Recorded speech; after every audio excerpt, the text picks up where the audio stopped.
Can we ponder for a moment on the impact of Rush Limbaugh's death on the podcast generation? It's an intriguing thought, especially considering the seismic shift in popularity from traditional radio hosts to podcasters. Let's journey back to the heyday of radio talk shows. Rush Limbaugh was the king. His conservative views and controversial statements echoed across the airwaves, reaching millions of listeners daily.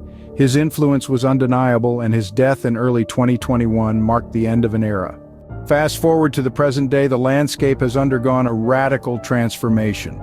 Today, voices like Joe Rogan, Tim Cast, and Jimmy Dore are resonating with millions of people worldwide, not through the traditional medium of radio, but via podcasts.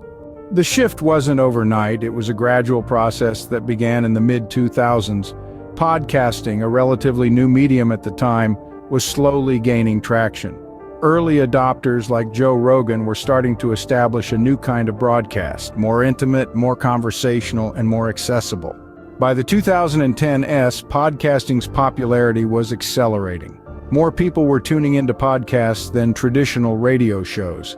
Tim Cast and Jimmy Dore joined the ranks of popular podcasters, bringing a fresh perspective to the table and attracting a new audience. Then came the 2020s. The death of Rush Limbaugh seemed to symbolize the end of traditional radio's dominance. Podcasting was now mainstream, and the likes of Joe Rogan, Tim Cast, and Jimmy Dore were leading the charge.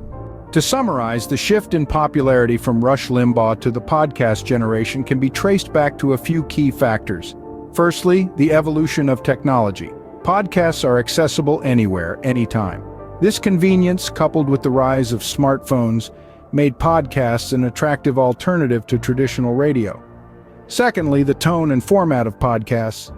They tend to be more informal and conversational, often fostering a sense of connection between the host and the listener. This intimacy is something traditional radio struggled to replicate.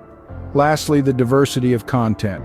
From politics to pop culture, science to sports, there's a podcast for every interest.